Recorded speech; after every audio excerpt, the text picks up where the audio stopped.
Hello bachcho, let's read the question. The question says typical growth curve in plants is 1. Stair steps shaped, 2. Parabolic, 3. Sigmoid, 4. Linear. हमसे बोला गया है कि typical growth curve plants का किस shape का होता है. इस question में हमारा key concept होगा growth curves in the plant. Now organisms में growth हम study करते हैं of two types which are the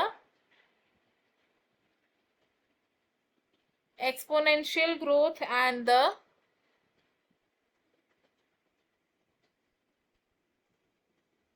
geometric growth. Exponential growth होती है अरिथमेटिक ग्रोथ, जिसमें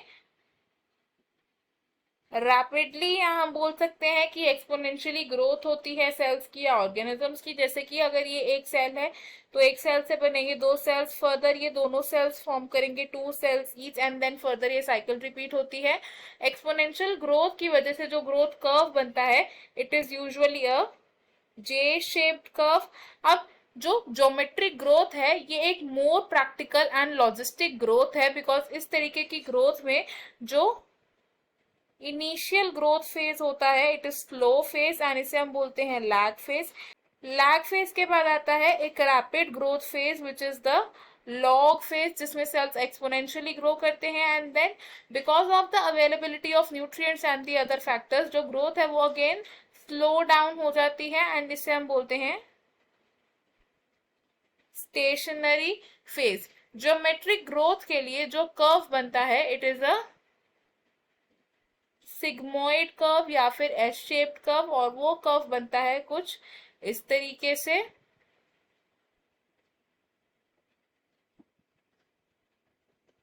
जिसमें एक्स एक्सिस पर गिवन है टाइम एंड वाई एक्सिस पर गिवन है ग्रोथ ऑफ एन ऑर्गेनिज्म. तो फर्स्ट फेज जिसमें ग्रोथ बहुत स्लो है this is the lag phase. Lag phase के बाद क्या हो रहा है, ग्रोथ एक्सपोनेंशियली इंक्रीज हो रही है, तो this here is the exponential phase, and then growth वापस से स्लो डाउन हो रही है, तो जो लास्ट फेज है हमारा this is the stationary phase. तो और सिग्मोइड ग्रोथ कर्व क्या है, it is a practical curve जो देखा जाता है in living organisms in natural habitats. तो ये एक कैरेक्टरिस्टिक ग्रोथ कर्व है ऑफ ऑल लिविंग ऑर्गेनिजम्स. तो हमारा जो करेक्ट आंसर है वो ऑप्शन 3 हो जाएगा सिग्मोइड, एंड बाकी के ऑप्शंस है हमारे यहाँ पर रॉन्ग. इस क्वेश्चन में हमारा जो फाइनल और करेक्ट आंसर है that will be option 3. I hope you have understood it well. Best of luck. Thank you.